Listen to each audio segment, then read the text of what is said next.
inmediatamente la clase, pues mientras sigue ahí ingresando hermano, mi pastor Francisco también que lo veo ahí. Dios me lo bendiga, mi pastor Francisco. Mi hermano Patricio, igual, Dios le bendiga mucho. Bendiga a mis hermanos, a los pastores igual que están ahí conectados, Dios les bendiga. Amén.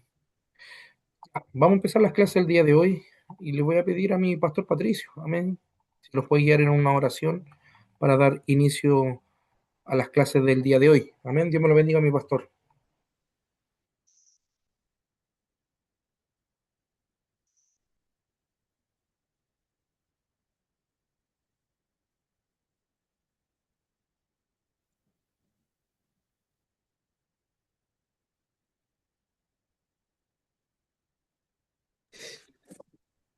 Ya, ahora sí. ¿Se escucha ya, verdad? Amén. Ahora sí. Parece que dimos vuelta a la pantalla, pero amén. Vamos a orar al Señor. Buen Dios y Padre Celestial, damos gracias, Dios mío, en esta hora de la tarde, Señor, por esta linda bendición, Padre Eterno, que usted nos da. Señor amado, de poder compartir, Dios mío, y poder, Padre Eterno, ingresar a la enseñanza, al estudio de la palabra, mi Señor amado. Tu palabra declara en el Salmo 1, Padre Eterno, versículo 1 adelante, Dios mío, mi Señor amado, que es bendecido el varón que no anduvo en consejo de malos, en silla, Dios mío, de escarnecedor y en camino de pecadores se ha sentado, sino que en la ley de Jehová está su delicia y en ella medita de día y de noche, Padre eterno. Así que estamos agradecidos de comenzar, te suplico, Dios mío, le imploramos que usted le dé la gracia, Dios mío, Padre eterno, la sabiduría, Dios mío, nuestro profesor y maestro, Padre eterno, y a nosotros nos dé la capacidad, Padre eterno, de ser buenos discípulos, mi Señor amado. Tu palabra declara en el libro de los Proverbios, en el capítulo 9, versículo 9, Dios mío, da al sabio y será más sabio, enseña al justo y aumentará su saber, Dios mío. Padre eterno, corrige al justo y te amará, mi Señor amado. Qué lindo, Padre eterno, Señor, porque a través de la enseñanza también aumenta, Padre eterno, nuestro saber, nuestro entendimiento, mi Señor amado. Denos esa capacidad en esta tarde. Te damos gracias por cada, Dios mío, hermano, cada hermana, Señor, cada pastor presente, Dios mío.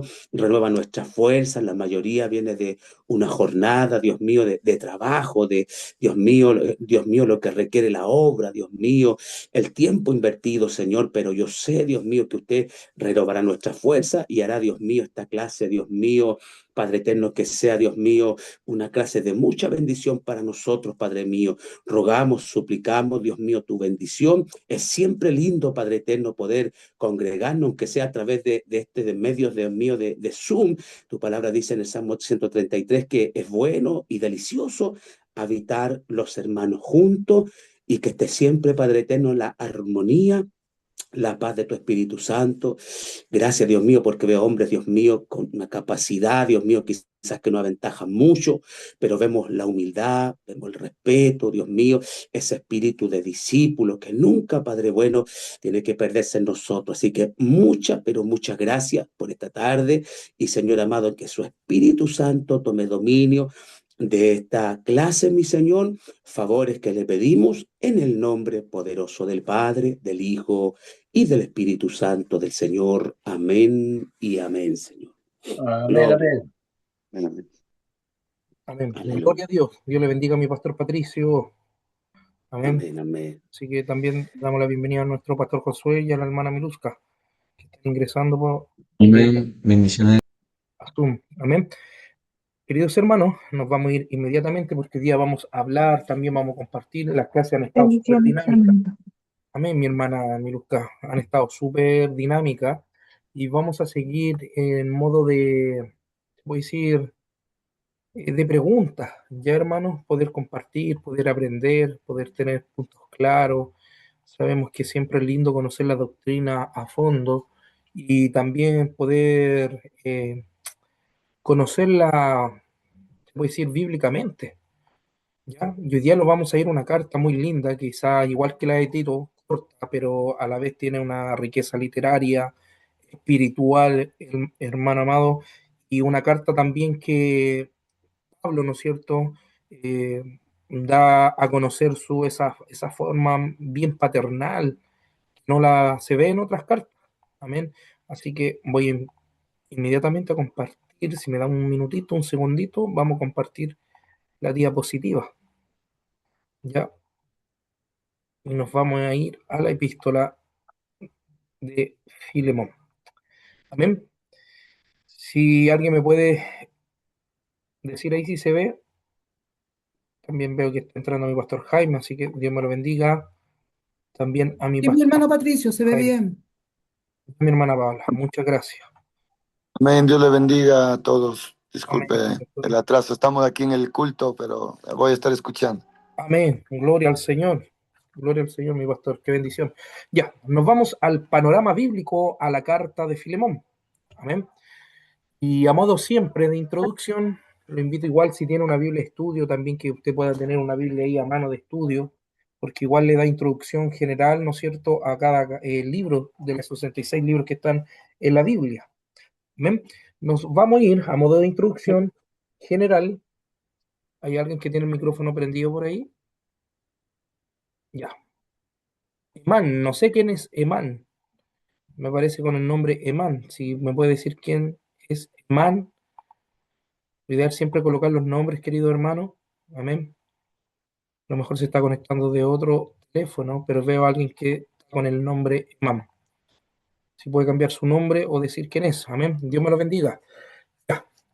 Nos vamos a ir inmediatamente a hacer una pequeña introducción. A modo de introducción, la epístola de Filemón forma parte, ¿no es cierto?, del corpus paulino y se clasifica tradicionalmente dentro de la denominada epístola de la prisión, juntamente con Efesios, Filipenses y Colosenses, también Timoteo.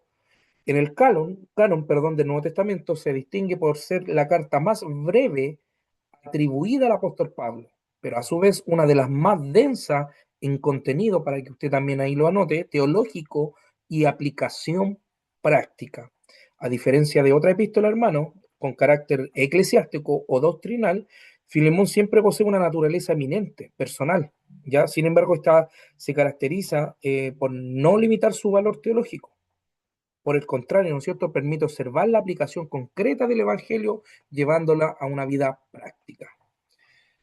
Ahora, singularidad literaria y teológica de la epístola o la carta, ¿no es cierto?, a Filemón. La carta a Filemón constituye un ejemplo paradigmático de cómo la teología paulina se encarna en la situación cotidiana.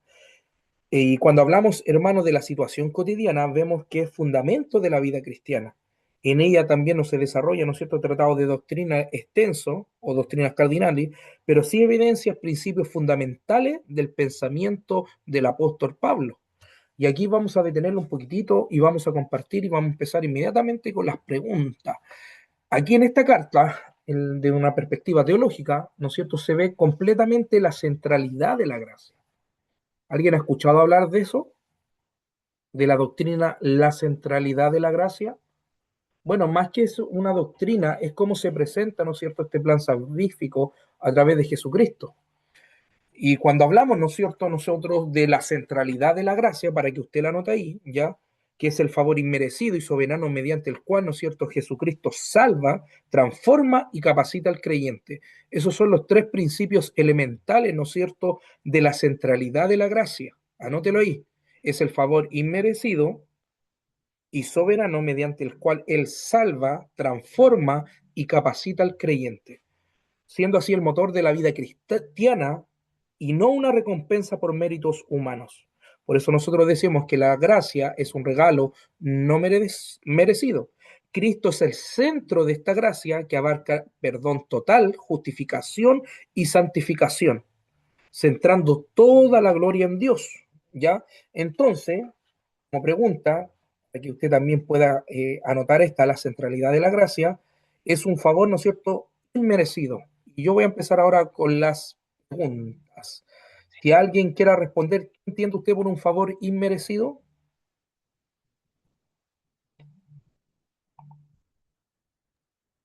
Algo que no se merece. Exacto. Es un regalo gratuito, no merecido, ¿no es cierto? Como decía mi pastor, que inicia la conversión y sostiene la vida cristiana. Entonces, es el pilar fundamental, queridos hermanos, de la vida cristiana. También la soberanía de Dios. ¿Se acuerdan que habíamos hablado de la soberanía de Dios? ¿Qué se entiende usted, mi hermano, soberanía de Dios?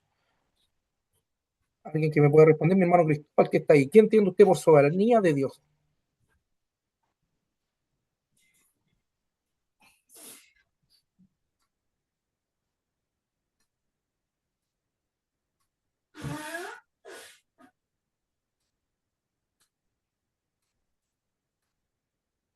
O alguien que pueda eh, dar a conocer qué entiende por la soberanía de Dios. Esto va meramente implicado a la gracia de Dios, ¿ya? Bueno, la soberanía de Dios es Hermano la gracia, Patricio, mi hermana Paula. es algo, la soberanía es como que es algo que nosotros no lo merecemos, pero Dios lo da en su soberanía, que Él hace como Él quiere. Sí, es ya. Eso es la acción. La soberanía, no te lo es la acción, ¿ya? Ya. Que Dios, ¿no es cierto?, actúa hacia la voluntad humana. Póngale eso, porque ese es el, en sencillas palabras, ya la soberanía de Dios es la acción de Dios hacia la voluntad humana en la salvación. Y eso se llama soberanía. Y también vemos, ¿no es cierto?, en esta soberanía que vemos inmediatamente la centralidad de Cristo, ¿no es cierto? Toda la gracia fluye a través de la redención en la cruz, que todos conocemos, ¿no es cierto? Que Jesucristo, a través de esa sangre que Él derramó, ¿no es cierto? Que murió y resucitó, ¿no es cierto? Se aplica la centralidad de Cristo. Y a eso se le llama, ese sacrificio se llama centralidad de Cristo, hermano, para que lo anote ahí. ¿Ya? Después de esto, cuando vemos la centralidad de la gracia, viene otro factor que es el poder transformador. Y aquí me quiero detener. Mi pastor Jaime, si puede estar ahí, no sé qué entiende usted por el poder que transforma a través de la acción soberana de Dios. ¿Puedes repetir, siervo, porque no lo escucho bien por el ruidito de acá? Mire, ¿qué es la transformación, no es cierto? A través de la acción de la soberanía de Dios. El poder de transformar. Bueno, yo lo veo, siervo, como que Dios tiene primero el derecho, ¿no?, sobre toda su creación, y Amén. segundo tiene el poder para poder ayudar y transformar la vida de cualquier creyente que se acerque a Él. Amén. Mire, es tan elemental el tema de la gracia, hermano, cuando lo vemos de un punto de vista teológico, que mire, Dios nos da un regalo no merecido, ¿no es cierto? Pero no tan solo eso, sino que actúa con un poder. Imagínese lo glorioso, lo amoroso que es Dios con la humanidad, ¿no es cierto? Que a través de ese poder, ¿no es cierto?, santifica y da vida. ¿Se da cuenta lo enorme de la gracia que, lo glorioso, lo majestuoso que es Dios al mostrar su gracia, su soberanía, a mostrar, ¿no es cierto?, la centralidad de Cristo, ¿no es cierto?, cuando fluye la redención de la cruz a través de Jesús y Él resucita, ¿para qué? Para poder transformarlo. Y no tan solo eso, querida iglesia o querido hermano, sino también para perdonar nuestros pecados. Ahora, y nosotros, ¿qué tenemos que hacer a través de este poder transformador, ¿no es cierto? Y ver la soberanía de Dios, ver el regalo de Dios. La respuesta inmediata del ser humano es, ¿no es cierto?, respuesta de gratitud, de gratitud. ¿Amén? Entonces, cuando nosotros hablamos de la centralidad, perdón, de la gracia, ¿no es cierto? Vemos el favor inmerecido, vemos la soberanía de Dios, la centralidad de Cristo, para que lo anote, el poder transformador, ¿ya? No tan solo perdona, sino actúa a través de la santificación, ¿no es cierto? Y más que nada, también la justificación. Y en respuesta a eso, ¿no es cierto? Nosotros deberíamos tener un corazón lleno de gratitud. Y esa es la centralidad o la doctrina de esta carta elemental, ¿no es cierto?, que está en el corpus de Paulino, ¿no es cierto?, que escribe el apóstol Pablo a Filemón. Y también vemos la transformación, ¿no es cierto?, de la identidad de Cristo. ¿Qué entiende usted, mi hermano, mi pastor Francisco? ¿Qué usted entiende por la transformación de la identidad en Cristo? Es un acto, es algo lindo. ¿Qué entiende usted por eso? La transformación de la identidad en Cristo. Es un acto que viene a través de Dios para reflejarse Él en nosotros. Exacto, muy bien, mi pastor Francisco. Y eso implica, ¿no es cierto?, pasar una vieja naturaleza, ¿no es cierto?, a un renacimiento y a una nueva criatura. o una nueva creación espiritual en nosotros se puede llamar. A eso se le conoce, hermano amado, como la transformación de la identidad en Cristo, para que lo anote, ¿no es cierto? Ahora, hay aspectos claves en la transformación cuando nosotros hablamos y vemos en esta singularidad literaria y teológica de esta carta, vemos la nueva criatura, que Filemón claramente nos contrasta, ¿no es cierto?, que era un hombre esclavo, todos sabemos la historia, perdón, de este esclavo, ¿no es cierto?, que tuvo una pelea con Filemón. Vemos claramente estos aspectos clave de la transformación de Cristo, hermano, a través de una persona, y aquí Pablo lo da a reflejar. Ahora, por ejemplo, es típica esto, hermana, hermanos amados, esta pregunta, cuando nosotros hablamos de nueva criatura. Por ejemplo, siempre tomamos el concepto de nueva criatura, pero en sí, en su finalidad, ¿qué es el concepto de la nueva criatura? No sé si alguien me puede ayudar o entiende por nueva criatura. Mi pastor Josué, que lo veo ahí. ¿Qué entiende usted por una nueva criatura? Bueno, hermano, en primer lugar, entender que en Juan 3 dice que es necesario nacer de nuevo. Y ahí Jesús le aclara que si tú ya has nacido como humano, no puedes volver a nacer como humano, ¿no? Teníamos que entender que era un nacimiento espiritual. Y el nueva criatura es que nuestro aspecto o nuestra área espiritual es la que nace en Dios, la que tiene recién comunión espíritu con espíritu y la que nos permite que ya no tenemos ningún pasado, un bebito nuevo que nace no tiene ningún pasado, entonces por eso dice que las cosas viejas pasaron, ¿no? Entonces, a mi entender es nueva criatura en Cristo, ¿no? Exacto. Cuando nosotros hacemos un concepto a Juan capítulo 3, ¿no es cierto? O vemos desde un punto de vista exegético. Si alguien me puede ayudar con San Juan capítulo 3, que ahí se aclara claramente Jesucristo, y vamos a ver la exégesis de ese texto, porque es meramente espiritual, algo meramente que no pudo entender Nicodemo. Entonces, ese versículo, mi hermano Samuel, si me ayuda a buscarlo, ese versículo, por ejemplo, muchos lo interpretan literalmente, que se refleja al bautismo del Espíritu Santo y al bautismo de las aguas. Pero recuerde que en el contexto que Jesús está teniendo, ¿no es cierto?, este diálogo con Nicodemo, ¿no es cierto?, es meramente espiritual.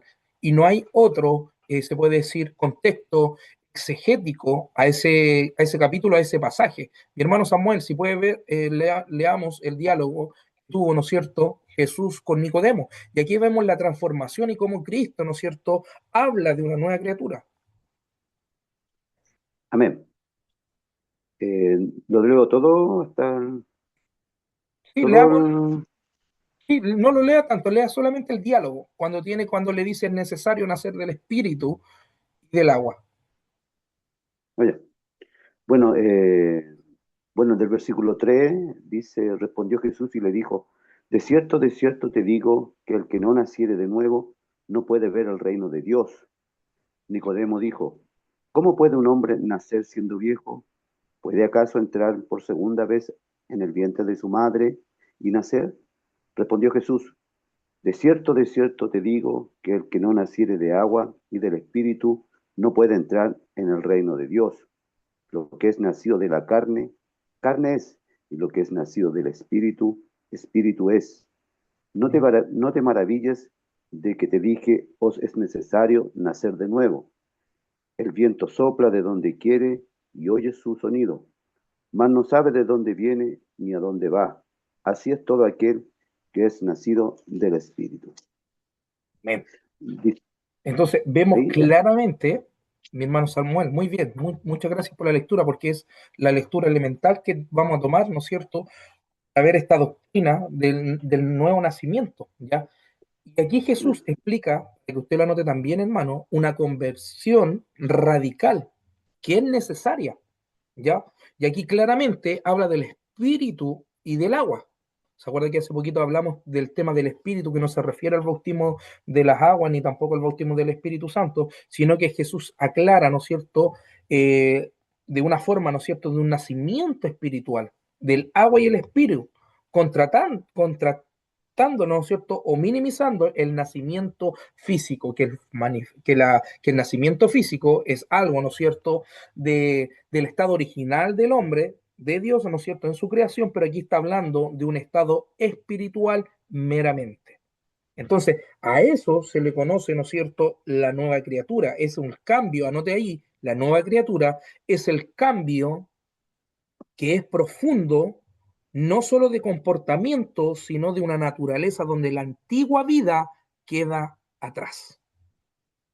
Anote eso, ¿ya? Nueva criatura es el cambio que es profundo, no solo de comportamiento, sino de la naturaleza donde la antigua vida queda atrás. Amén. Ahora, también cuando nosotros hablamos de la transformación de la identidad en Cristo, hablamos de liberación y propósito. ¿Qué se entiende, mi hermano? No sé si está ahí mi hermano Alfredo, Dios me lo bendiga. ¿Ya? Recuerde que estamos en el proceso, ¿no es cierto?, de santificación, que Dios nos reconcilia, pero después viene un proceso, ¿no es cierto?, inmediatamente, que es liberación y propósito. Y ahí muchos donde quedan como en stand-by, en no conocer, ¿no es cierto?, no experimentar la verdadera libertad y propósito que Dios nos da cuando recibimos esta gracia. Amén. Si alguien, ¿qué entiende por liberación y propósito?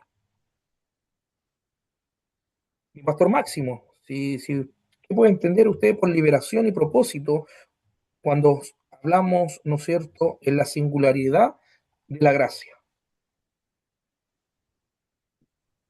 A ver, está un poco compleja la pregunta, pero a ver lo que entiendo yo. Cuando habla de... A ver, ¿cuál es la pregunta, mi hermano? ¿Cuál es la liberación y propósito en el aspecto clave de la transformación?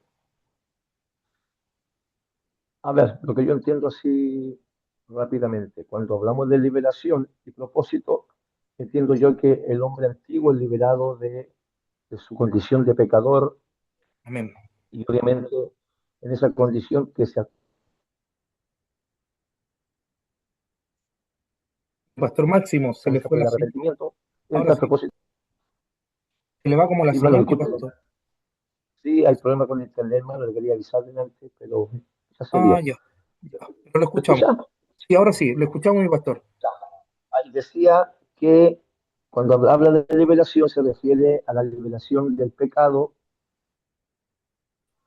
y cuando habla de la transformación se refiere a ese cambio, a ese propósito que Dios tiene con el creyente, ya porque es una persona arrepentida. El propósito final es salvarlo, obviamente, pero bajo un proceso de transformación Exacto. que dentro de la salvación podríamos hablar de la regeneración, la justificación, ¿cierto? Cuando lo declara santo, todo lo que tiene que ver cuando Dios salva al hombre, son efectos múltiples.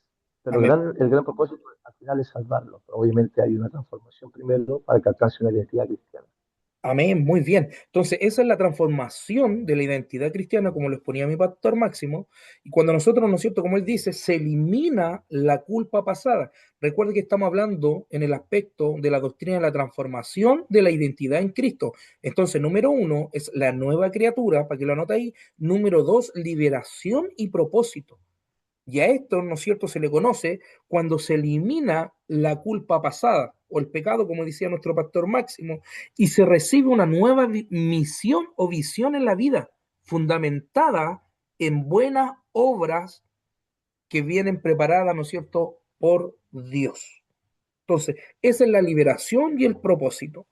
Aparte, nos da una identidad, recuerde, y esta es la identidad que Dios nos da, ¿no es cierto? Que somos, esta identidad espiritual que nos da, que somos, ¿no es cierto?, aceptados a la familia de Dios. Entonces, esa es nuestra identidad esencial. La identidad se asienta en la pertenencia a la familia de Dios. Algunos también, la mayoría de los que se puede decir, algunas iglesias de renombre le llama esto el ADN espiritual, pero a mí no me gusta tocar mucho porque el ADN se emplea más algo tangible, algo, ¿no es cierto?, biológico. Entonces, claro, por una parte se le puede llamar ADN espiritual, porque sí, es algo, ¿no es cierto?, espiritual, pero el ADN para mí es algo más físico. Ya yo le digo que es una nueva criatura, una identidad en Cristo, que somos, ¿no es cierto?, adaptados o adoptados en Dios como familia. ¿Ya? Y después viene, que aquí viene la pugna de la diversidad, ¿no es cierto?, de tipo, se puede decir, de interpretación, la gracia de Dios, es la seguridad inquebrantable en cada creyente, que eso es personal entre usted y Dios. Amén. La identidad en Cristo protege contra el temor del futuro, bajo ese aspecto, y la necesidad de compararse, ¿no es cierto?, con otros, ya que, ya que esta obra proviene de Jesús, ¿no es cierto?, en la cruz. Y esa es la seguridad que Dios nos da a nosotros. ¿Ya? ¿Todos tenemos una seguridad? Sí, tenemos una seguridad. Y esto me gusta lo que dice Pablo en Romanos capítulo 8, versículo 1, que es, me gusta a mí, que con eso empiezo yo a darle a algunos que creen, ¿no es cierto?, que la salvación no se pierde. ¿Qué dice mi hermano Samuel en Romanos capítulo 8, versículo 1? Si alguien me puede ayudar con ese icono pasaje. Y claramente el Amén. apóstol Pablo, mire, léalo mi hermano, ¿qué dice? Ahora pues, ninguna condenación hay para los que están en Cristo Jesús, los que no andan conforme a la carne, sino conforme al Espíritu. Bendito sea Dios. Y esa se llama la seguridad inquebrantable, querido hermano. ¿Ya? Pero la seguridad está puesta en Cristo. ¿Ya? ¿Por qué? Porque nosotros tenemos una identidad que nos protege contra el temor al futuro. Para que lo anote ahí. ¿Ya? No estamos hablando aquí de salvo siempre salvo, no. Que lo dice claramente, la seguridad está en Cristo. ¿Ya? Y también nos da la libertad y la identidad, perdón, la libertad, para que lo anote ahí en los aspectos de transformación. Ahora, cuando nosotros hablamos, ¿no es cierto?, a la carta de Filemón, vemos todos estos aspectos y singularidades, hermano. Y vemos como punto número 3 la reconciliación, ¿ya?, como expresión del Evangelio. Anote ahí, la reconciliación como expresión del Evangelio, y coloque 2 puntos ahí que vamos a desarrollar esto. ¿Entiende usted, mi hermano Samuel, que yo, como la reconciliación, ¿no es cierto?, como expresión del Evangelio? Eh, bueno,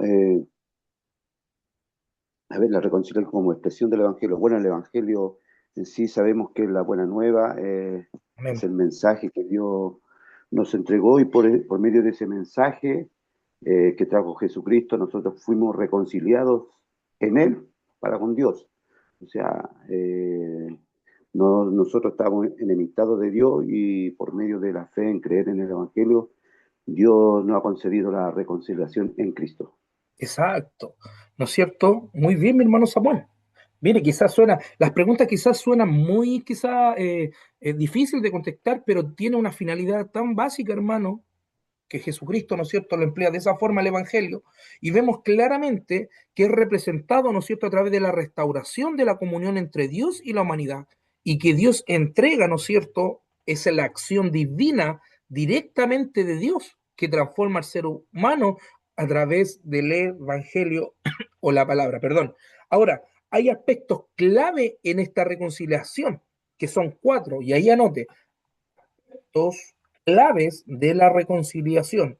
Número 1, la obra de Dios. Y nosotros cuando hablamos, ¿no es cierto?, de la obra de Dios, hablamos de un principio, hermano amado. ¿Entiende, mi hermana? O no, mire, sabe que no quiero exponer a nadie más, hermano, de verdad, para que no sientan. Si alguien entiende, alguien con la obra de Dios, obviamente en la reconciliación, estamos hablando del aspecto de la reconciliación. Entender la obra de Dios en el aspecto clave de la reconciliación. Siervo, yo lo veo así de forma sencilla, lo veo como una restauración de la relación que estaba rota entre el hombre, entre Dios y el ser humano por causa del pecado. Amén. Muy bien, mi pastor Jaime. Es una iniciativa, mira, anótela ahí, mi hermano, porque es muy semejante a lo que quiso poner mi pastor Jaime. Mire, es una iniciativa divina, ¿ya? La obra de Dios en la reconciliación es una iniciativa divina, no humana, donde Dios en Cristo anula los efectos del pecado para eliminar la enemistad entre Él y la humanidad. Voy a repetirlo de nuevo. en el aspecto clave de la reconciliación, la obra de Dios es una iniciativa divina, no humana, donde Dios en Cristo anula los efectos del pecado para eliminar la enemistad entre él y la humanidad. Amén. En esta misma reconciliación, en uno de los aspectos, que son 4, vemos el fundamento en la cruz. ¿Qué entiende alguien que entienda por el fundamento en la cruz?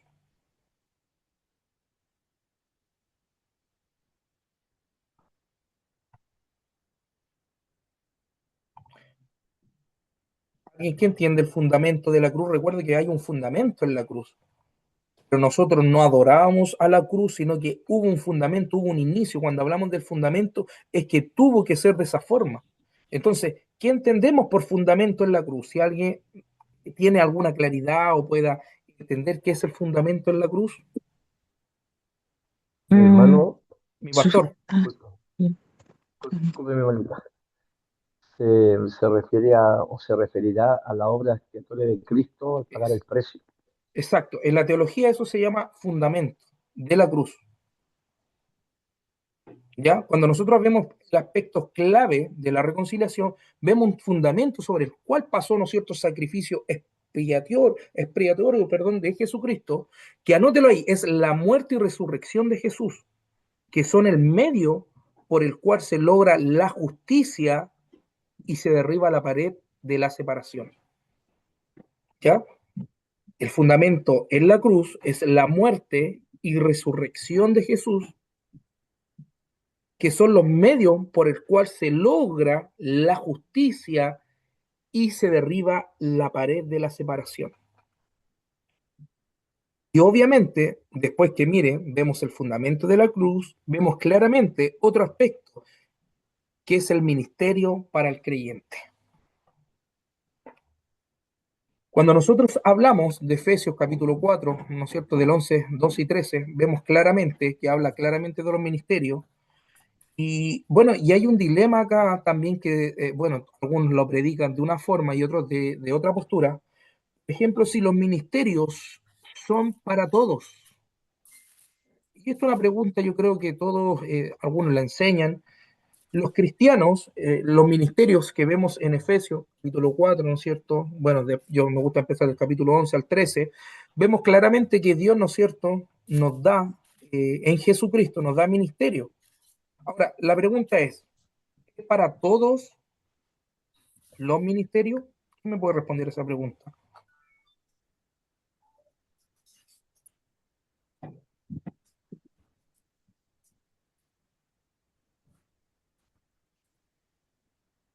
¿Qué entiende usted por eso, mis hermanos? ¿Alguien que pueda responder o entienda si los ministerios son para todos? Bueno, Patricio, por lo menos todo lo que usted ha venido hablando ahora me recuerda mucho lo que dice Segunda de Corintios 5, a partir del 11, que habla precisamente del ministerio de la reconciliación. Usted ha tocado unos puntos allí que igual hablan por lo menos de la nueva vida en Cristo, de la reconciliación. También ahí lo vemos en el que dice que Dios estaba en Cristo reconciliando consigo al mundo, en el verso 19. Y también ahí habla, ¿verdad?, que nos ha dado a nosotros la palabra de la reconciliación.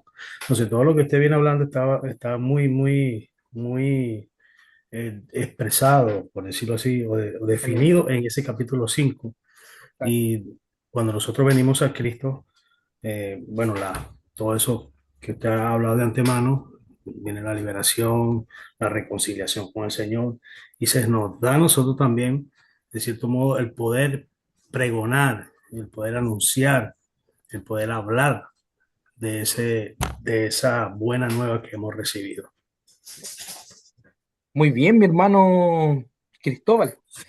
Ahora, bíblicamente, la respuesta sí. Los ministerios son para todos los creyentes. Ahora, lo único que limita a una persona a no llevar un ¿no es cierto?, un ministerio a cabo, ¿no es cierto?, es porque no está la capacitación o no están, se puede decir, los requisitos de las personas. Pero bíblicamente los ministerios, es obviamente dada por Jesucristo a la iglesia, y de ahí vemos la palabra, el concepto ministerio, ¿no es cierto?, que del griego, ¿qué significa? Diaconía. Y ahí viene la palabra servicio, que es diaconais. Entonces, sí, bíblicamente en el aspecto, ¿no es cierto?, no tan solo se puede decir espiritual, sino doctrinal, bíblicamente los ministerios son para todos los creyentes. Y lo vuelvo a repetir, ahí pasa el proceso de, mire, estamos viendo la transformación. Cuando el hombre ha sido transformado, regenerado, santificado, que la santificación es progresiva, que todos sabemos eso, y después, inmediatamente, Dios va a depositar o va a comisionar a un creyente al ministerio. Y esto lo vemos claramente cuando el Espíritu Santo, ¿no es cierto?, separó a Pablo, se puede decir, y, ¿no es cierto?, lo separó para el ministerio, y a Bernabé, ¿no es cierto?, claramente vemos cómo Dios prepara primeramente. Ahora, no sé si alguien me quiere ayudar. ¿Cuántos beneficios, o perdón, no cuántos beneficios, cuántas se puede decir para ser un líder? ¿Cuánto usted cree que hay? No la vamos a llamar no demandas, sino que, a ver, ¿cómo podemos aplicar esa palabra? ¿Cuántos requisitos hay para un liderazgo? ¿Y sabía usted que hay más? Escúcheme bien, bueno, contándolo así superficialmente, hay mucho más de 20 requisitos para un liderazgo. No sé si alguien ha escuchado eso de los requisitos de un liderazgo.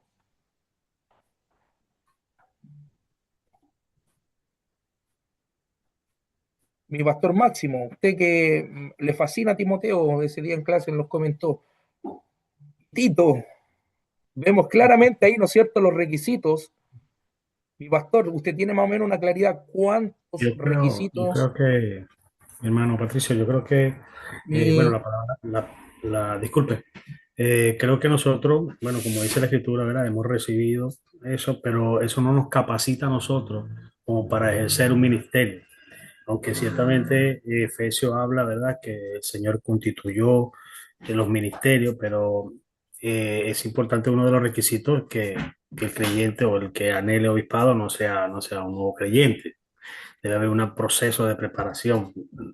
mi hermano Cristóbal, de hecho, eso estamos hablando, porque hay requisitos. Mire, el tema de la salvación es una cosa, ¿ya? Dios Claro. salva, Dios, esto es como el bautismo en la agua.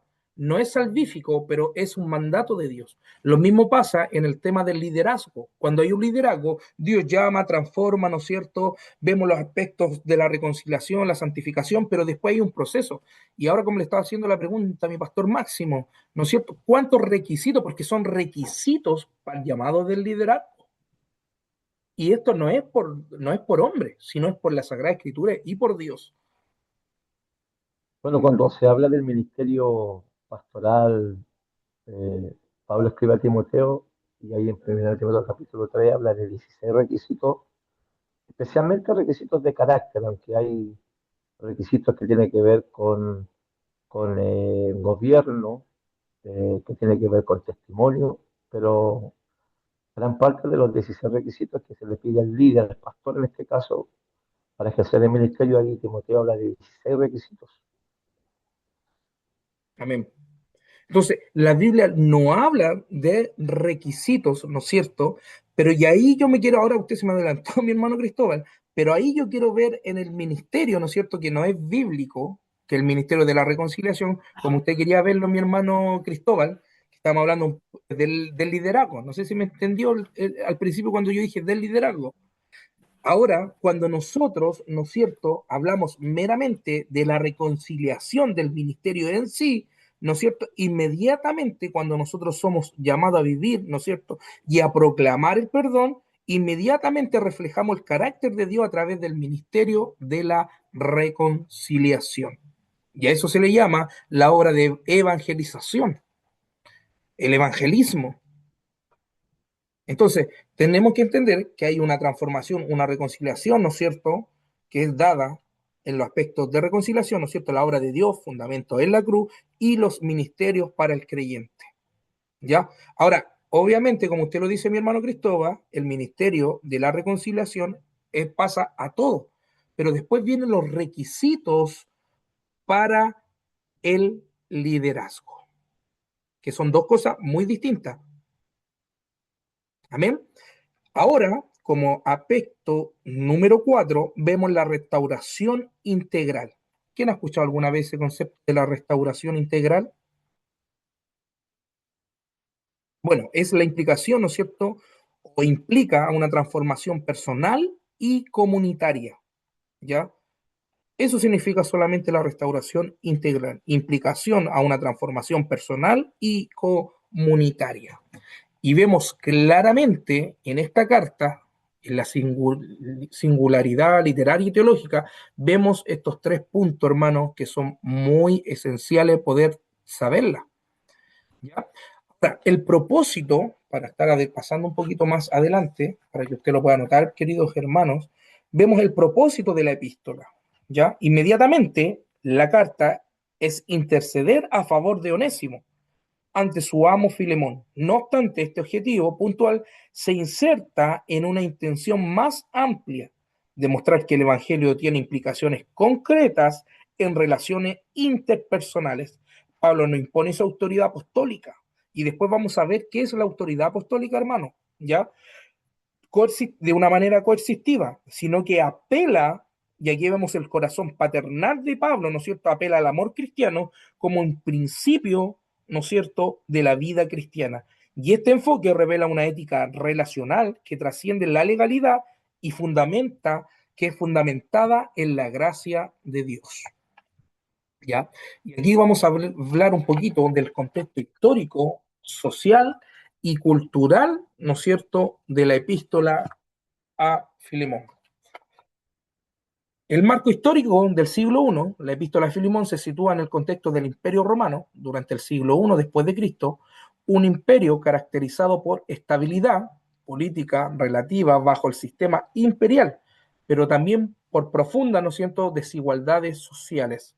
Ya el cristianismo emergente, se desarrolla en medio de este entorno, no como un movimiento político, sino como una comunidad contracultural que proclamaba el señorío de Cristo por encima de cualquier estructura humana. Y recuerde que en el imperio greco-romano había muchos se caracterizaban, queridos hermanos, por la esclavitud, ¿ya? Ahí está, a flor de piel el tema de la esclavitud. De hecho, en el caso de Onésimo, sabemos que era un esclavo de Filemón. Ahora, la esclavitud en el mundo greco-romano, uno de los elementos fundamentales para comprender la epístola, es el sistema de la esclavitud vigente en el Imperio Romano. Número 2, la naturaleza de la esclavitud romana. A diferencia de las concepciones modernas, la esclavitud en el mundo antiguo no estaba basada exclusivamente, para que anote usted ahí, en criterios raciales, como lo vemos en el siglo, ¿no es cierto?, 200 años en Estados Unidos, vemos muy fuerte este tema de la esclavitud por criterios raciales, pero aquí fue distinto, porque aquí eran esclavos, número 1, por ser prisioneros de guerra, deudas económicas y nacimiento dentro de un hogar de esclavo. Ahora, la iglesia en el contexto doméstico. ¿Por qué decimos doméstico? Porque la iglesia estaba completamente situada en la casa, ¿no es cierto?, de Filemón. La epístola menciona explícitamente la iglesia que está en tu casa. Y si alguien me quiere ayudar a buscar, Filemón, ¿no es cierto? Ay, perdón. Filemón 2, ¿quién tiene? Versículo 2. Ahí dice claramente, si alguien me puede ayudar con ese versículo bíblico, y aquí vamos a hablar después, ¿no es cierto?, de la autoridad apostólica del apóstol Pablo, que es un modelo de liderazgo. ¿Quién tiene Filemón? Si alguien me puede ayudar, hermanos amados, con Filemón. ¿Qué versículo, hermano? ¿Perdón, qué versículo? Versículo 2, capítulo 1, versículo 2, mi pastor. Dice, y a la amada hermana Apía y a Arquipo, nuestro compañero de milicia, y a la iglesia que está en tu casa. Vemos claramente aquí, ¿no es cierto?, como lugar doméstico, la casa en los cultos, ¿ya? La casa como centro de reunión. Antes de la institucionalización de edificios eclesiásticos, las comunidades cristianas se reunían en hogares privados. Estas casas cumplían múltiples funciones: espacio de culto, centro de enseñanza, lugar de comunión. Filemón, por tanto, no era solamente un creyente individual, sino un líder dentro de su comunidad local. Entonces, es una carta, ¿no es cierto?, también para un líder. Ahora, Onésimo, identidad y transformación, y aquí vemos también los conceptos que vimos al principio, ¿no es cierto?, de la reconciliación, la identidad en Cristo, la transformación. El nombre Onésimo significa literalmente útil o provechoso,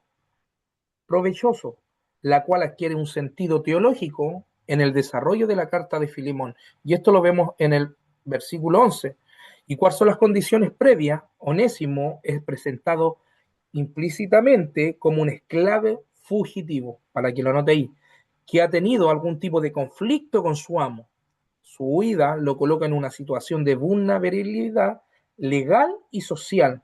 Y vemos más adelante un encuentro con Pablo. Durante su encuentro con Pablo, Onésimo experimenta una transformación radical. Y aquí vemos esto, hermano, que habíamos hablado cuando nosotros llegamos, ¿no es cierto?, a los pies de Cristo. Viene Cristo, nos salva. Inmediatamente la verdadera, se puede decir, el fruto de esa reconciliación o de esa salvación es el cambio radical del creyente. Vemos claramente, ¿no es cierto?, cómo Pablo, a través, ¿no es cierto?, del Evangelio, se gana a Onésimo y él experimenta una transformación. Y es descrito, si alguien puede leer o buscar Filemón, versículo 10, capítulo 1, versículo 10, vemos claramente como el hijo espiritual. Y aquí vemos un nuevo nacimiento también en Onésimo. ¿Qué dice Filemón 10? Amén. Te ruego por mi hijo Onésimo, a quien engendré en mis prisiones. Se da cuenta que claramente vemos, ¿no es cierto?, aquí cómo el apóstol Pablo, se puede decir, como nosotros lo decimos los chilenses, se ganó una almita para el cielo. Entonces, podemos ver claramente, ¿no es cierto?, esta forma paternal. Por ejemplo, hay algunos que emplean esta palabra de decir mi padre espiritual, ¿ya? Yo entiendo el concepto, pero en sí es algo. Pablo, cuando hablaba de hijo espiritual, obviamente hablaba de hijo espiritual, no de una forma y que Onésimo lo viera él como un padre, se puede decir, espiritual. Y es una palabra que bien se ocupa en este tiempo. Recuerde que nosotros tenemos solamente a Dios como padre. Ahora, claramente vemos un reflejo, ¿no es cierto? Y sobre todo en esta carta, como Pablo, a mí me fascina esta carta, hermano, porque aquí vemos el corazón. Por ejemplo, en Gálatas, ¿no es cierto?, en los Colosenses, en Corintios, vemos a un Pablo, ¿no es cierto?, de una forma, se puede decir, con su mensaje o su carta, ¿no es cierto?, no agresiva, sino que tuvo que ser radical, o sea, tuvo que hablar fuertemente, pero aquí vemos a un Pablo completamente, hermanos amados, con un corazón, ¿no es cierto?, se puede decir, como un padre espiritual. Entonces, si usted ve, analiza la profundidad, vemos el corazón y la intención, ¿no es cierto?, de un padre, porque lo trata como hijo a Onésimo.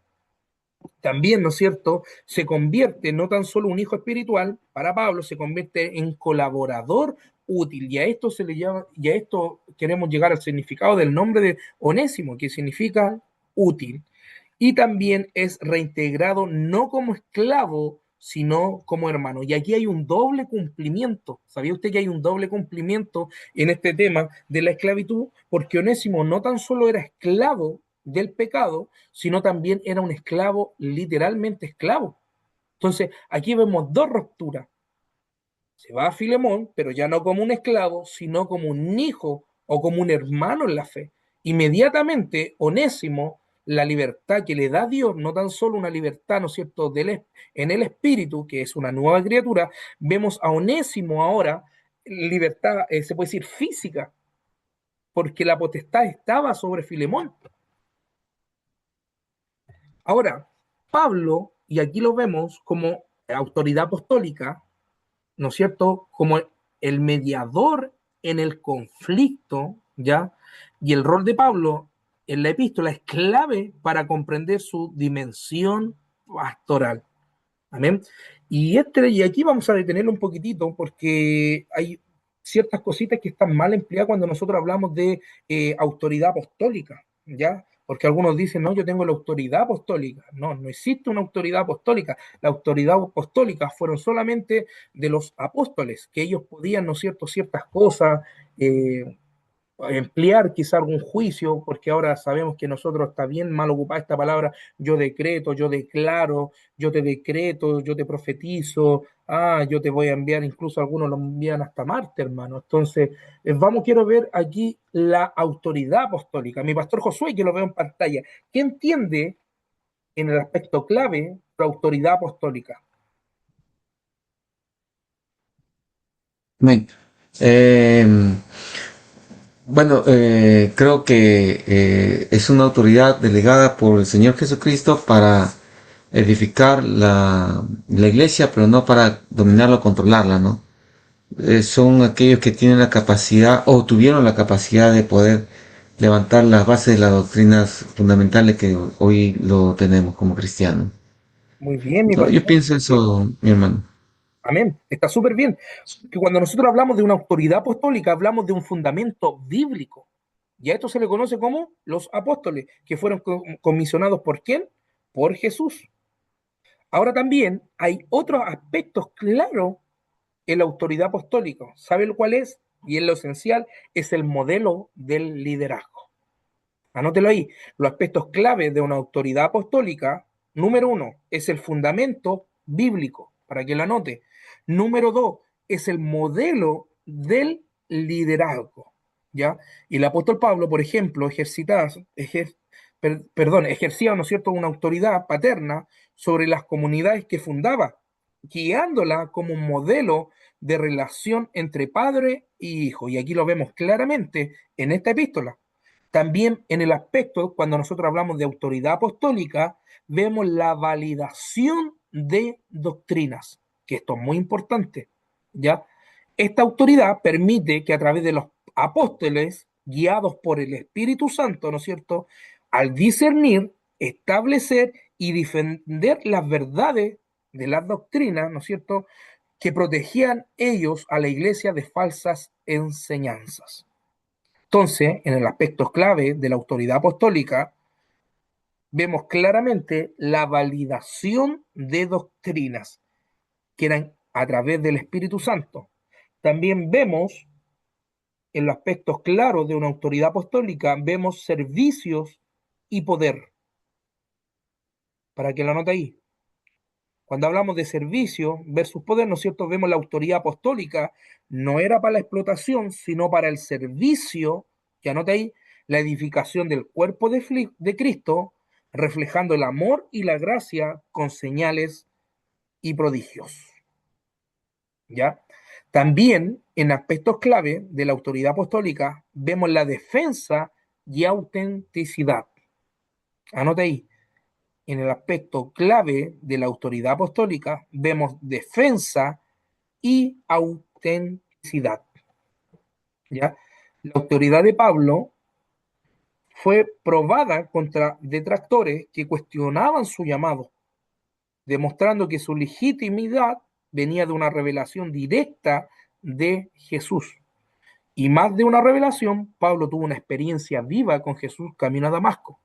Recuerde que para ser apóstoles, si usted lee y anótelo ahí, ve claramente en Hechos capítulo 1, versículo 21, que a mí me fascina, que sale claramente cuando iban a elegir a Matías, ¿no es cierto? Cayó la suerte, perdón, en Matías. Vemos claramente los requisitos bíblicos para ser un apóstol. Tenían que haber estado, ¿no es cierto?, desde el bautismo de Juan hasta la ascensión de Jesús. Anótelo ahí. Y como referencia, póngale Hechos capítulo 1, versículo 21 en adelante. ¿Ya? Entonces, Pablo siempre se habló de la autoridad de Pablo, porque Pablo, muchas iglesias, ¿no es cierto?, cuestionaban, e incluso aún así, imagínense que Pablo, habiendo él instituido estas iglesias, ya sea Gálatas, ¿no es cierto?, Corintio, después estaban negando al apostolado de Pablo. Y vemos claramente, ¿no es cierto?, un caso de pelea que hubo en una iglesia, ¿no es cierto?, entre Pablo y Apolo, unos se decían ser de Apolo, otros de Pablo. Bueno, ahí Pablo también va otra vez, ¿no es cierto?, como un mediador en un conflicto. Y vemos esa defensa y esa defensa, y vemos la autoridad de Pablo, ¿no es cierto?, que fue aprobada contra los detractores incluso de la doctrina. Ahora, vamos en el número 5, ¿no es cierto? Vemos la defensa de la autoridad en la iglesia primitiva. Pablo defendió meramente su apostolado frente a legalistas, póngale ahí, falsos maestros, sobre todo en Corintio y en Galacia, subrayando su llamado divino. También vemos la verdadera autoridad apostólica que no busca el beneficio personal, sino la integridad del evangelio. Y Pablo tuvo que defender, ¿no es cierto?, el evangelio a través de su, ¿no es cierto?, se puede decir, autoridad apostólica. Entonces, Pablo vemos claramente como un mediador y un reconciliador en temas y asuntos doctrinales. Ahora, la fecha y lugar de la redacción de esta carta a Filemón, la cuestión de la autoría paulina, la epístola a Filemón ha sido históricamente una de las cartas menos discutidas o disputadas, para que la anote ahí, en cuanto a su autenticidad dentro del corpus paulino, ¿ya? Y esto lo vemos claramente en el versículo 1 del capítulo 1, que Pablo dice claramente, y él se presenta, ¿no es cierto?, como Pablo, prisionero de Jesucristo y hermano de Timoteo, al amado Filemón, colaborador nuestro. Entonces, por un lado, podemos negar la autoría de esta carta. A diferencia de otras epístolas donde Pablo se presenta como el apóstol, aquí adopta el título de prisionero, la cual no solo aporta una autenticidad histórica, sino que también cumple una función retórica en el desarrollo de la carta. Y en la fecha de redacción, la mayoría de los estudiosos sitúa la redacción, ¿no es cierto?, de Filemón entre el año 60 y 62 después de Cristo, durante el primer encarcelamiento romano de Pablo, ¿ya? Y argumentando, ¿no es cierto?, a favor de una fecha romana, coincide, ¿no es cierto?, con los hombres mencionados en Colosenses, condiciones relativamente favorables de encarcelamiento, y esto lo vemos en Hechos, capítulo 28, versículo 30 al 31, ¿ya? ¿Y cuáles son las alternativas, ¿no es cierto?, académicas? Vemos Cesarea, ¿no es cierto?, en la carta, ¿no es cierto?, 57 a 59 después de Cristo, y vemos en Éfeso, perdón. Entonces, la identificación de los destinarios, la epístola está dirigida explícitamente no tan solo a Filemón, ya, sino a varias personas, la cual indica que aunque fue personal, posee una dimensión comunitaria. Y aquí podemos ver los aspectos, ¿no es cierto?, eclesiásticos que tiene esta carta también para la iglesia en comunidad. Por eso dice en Filemón, capítulo 1, versículo 2, dice: a Filemón, amado, a la hermana, y a la amada hermana Apia y a Arquipo, nuestro compañero de milicia, y la iglesia que está en tu casa. Entonces también Pablo se identifica, ¿no es cierto?, explícitamente a varias personas. Ahora, hay aspectos teológicos que no los vamos a profundizar tanto, hermano. ¿Quién fue Apia? ¿No es cierto? Hay algunos que han llegado que fue hasta un apóstol, Apia, ¿ya? La mayoría, ¿no es cierto?, de los que creemos que fue la esposa, y Arquipo pudo haber sido el hijo, ¿no es cierto?, de Filemón. Pero eso no vamos a entrar en cuestión de discusión, ¿ya? Esta pluralidad de destinarios sugiere que el contenido de la carta debería ser conocida por toda la comunidad, no tan solamente por Filemón, porque Pablo claramente y explícitamente se da, ¿no es cierto?, los saludos a la amada Apia y Arquipo. Entonces, claramente vemos una carta que también es eclesiástica. Y en la estructura de la carta vemos la estructura son varias la estructura, pero vemos principalmente el saludo inicial, que vemos Filemón del 1 al 3, vemos que Pablo se identifica, ¿no es cierto?, como prisionero en Jesucristo, también menciona colaboradores como Timoteo, también vemos los destinatarios, que es Filemón, Apia, Arquipo la iglesia en su casa. También vemos la bendición apostólica. Y como número 2 en la estructura, vemos la acción de gracia, intercesión en Filemón 4:7. Vemos la gratitud por la fe y el amor de Filemón y vemos el reconocimiento de su testimonio cristiano. También vemos la oración por su crecimiento espiritual, que se puede ver más adelante, que Pablo da a conocer, ¿ya? Las peticiones principal por Onésimo, porque vemos que es una carta de intercesión, hermano, y aquí vemos también la importancia de la intercesión. Y aquí quiero detenerme un poquito. ¿Qué entiende mi pastor Josué por intercesión? Aquí vamos a entrar un poquito al diálogo, ¿ya? Amén. Gloria a Dios. Interceder es como ponerse a favor de alguien ante una autoridad, ¿no? Muy bien, muy bien. Eso significa plenamente, ¿no es cierto?, interceder en la Biblia. Es el acto, ¿no es cierto?, de ser un mediador, ¿no es cierto?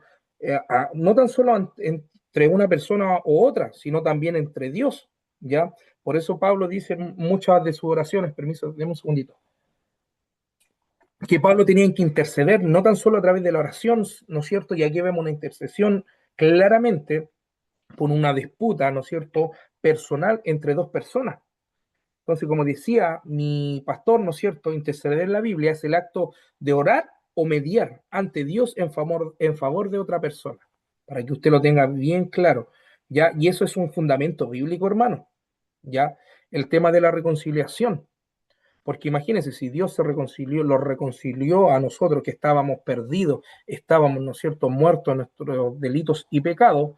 Mire el amor del Padre que ha tenido con nosotros, que envió a su único Hijo, ¿no es cierto?, para poder interceder y poder ser acepto ante Dios. Entonces, la doctrina de la reconciliación, y ahí como hablaba nuestro hermano Cristóbal también, ¿no es cierto?, es un principio de cada creyente. Número uno, porque es fundamento bíblico, ¿ya? La Biblia, número uno, hermano, dice claramente, y si alguien me puede buscar, y vamos, leámoslo, porque es muy importante esto, en 1 Timoteo 2, si alguien tiene, 1 Timoteo, capítulo 2, versículo 1 y 2. Y si alguien me puede buscar Santiago, capítulo 5, versículo 14 al 16. Si alguien ahí tiene 1 Timoteo, capítulo 2. Dice, exhorto ante todo a que se hagan rogativas, oraciones, peticiones y acciones de gracias por todos los hombres, por los reyes y por todos los que están en eminencia, para que vivamos quieta y reposadamente en toda piedad y honestidad. Claramente Pablo exhorta a Timoteo a hacer rogativa, o sea, a interceder. Entonces vemos como un principio fundamental, ¿no es cierto?, la intercesión entre el hombre y Dios. ¿Y quién tiene Santiago capítulo 5, versículo 14 al 16? Si alguien puede leerlo. Amén, amén, amén, amén, Mi amén. hermana Miluz, ¿Está amén. alguno enfermo entre vosotros? Llame a los ancianos de la iglesia y oren por él, ungiéndolo con aceite en el nombre del Señor. Y la oración de fe salvará al enfermo y el Señor lo levantará, y si hubiere cometido pecados, le serán perdonados.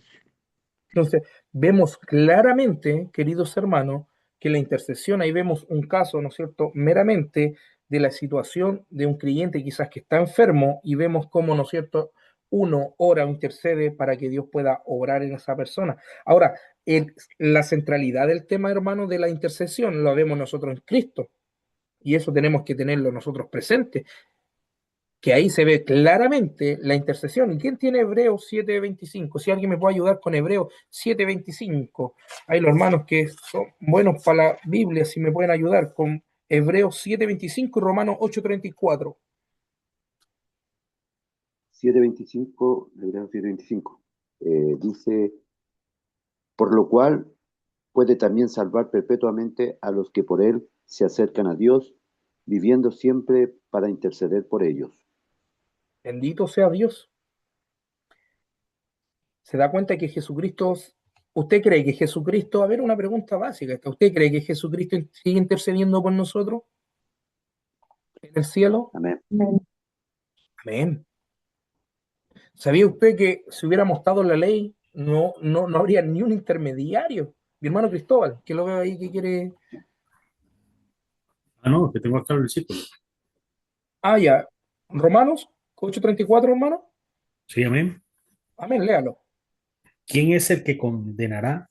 Cristo es el que murió, más aún, Él también resucitó, el que además está a la diestra de Dios, el que también intercede por nosotros. Por nosotros.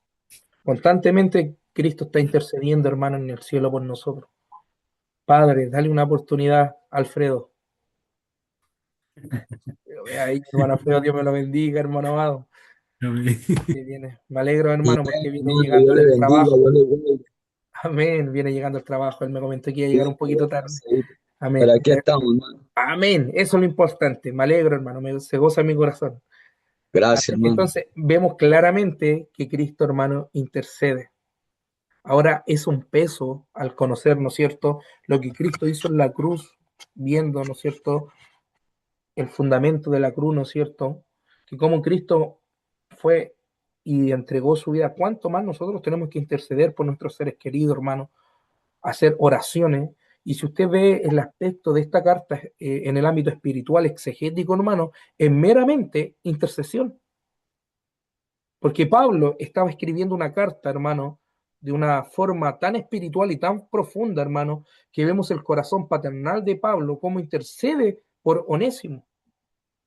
Mire, si hacemos una gráfica a esta carta, hermano, y analizamos, y lo vamos, y cosas que usted piensa en su mente, hermano, imagínese la condición de Onésimo, ¿no es cierto?, que le había fallado a su amo, y que Pablo se lo gana para Cristo, ¿no es cierto? Y le cuenta a Pablo, mira, ¿sabes qué? Mira, yo conozco, tengo un hermano que está allá, ¿no es cierto? Y es Onésimo, sí, mira, ¿sabes qué?